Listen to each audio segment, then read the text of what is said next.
I mean, I would just add something else, and I think the point that you made, Laura, around the ethics is really, really important, but there's another component part around the systems and around the engineering. And it's not just around the ethics, but it's having the female voice as well. Mm-hmm. So if all of this work has been done by our male counterparts, are we actually leading to some additional challenges from the point of view of equality in that regard? So that really concerns me around having the female voice and the female involvement in that regard. And then I couldn't agree more from the point of view that actually embracing that change internally, and again, around where the collaboration is so important, because no one individual, if we think historically, it was like the heroes, the CEOs of the firm, they know everything, can do everything. That is no longer feasible, and that's where having that collaboration and bringing everybody to the table is so critically important, because we can no longer have the hero that tries to save the day, because everything's moving so fast. And so you need to be able to bring as many different people to the table, part of the discussion, drive the curiosity, but most important of all, be recognized that nobody knows everything and the collaboration is going to be key. Yeah, I would just, to build on that, I would say the backstory of that quote a little bit was, if you think about the automotive industry, I mean, there are no 100-year-old autonomous, electric, digitalized car companies, right?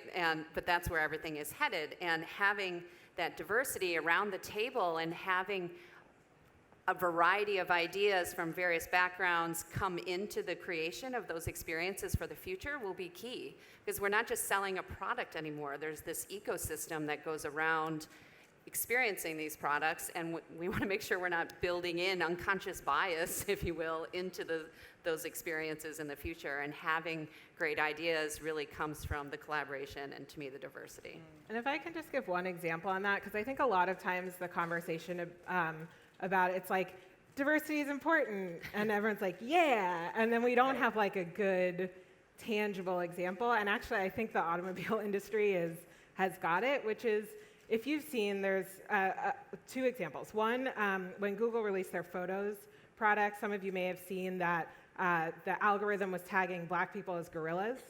The way Google tests their products is they test it internally with staff.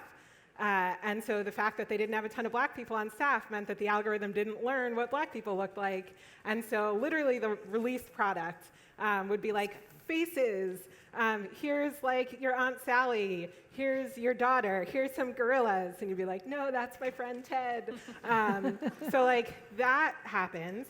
There's also a video online that shows a dark-skinned person trying to get soap out of a dispenser, and the light sensor actually cannot recognize that their hand is there. They have to take a white paper towel and hold it under.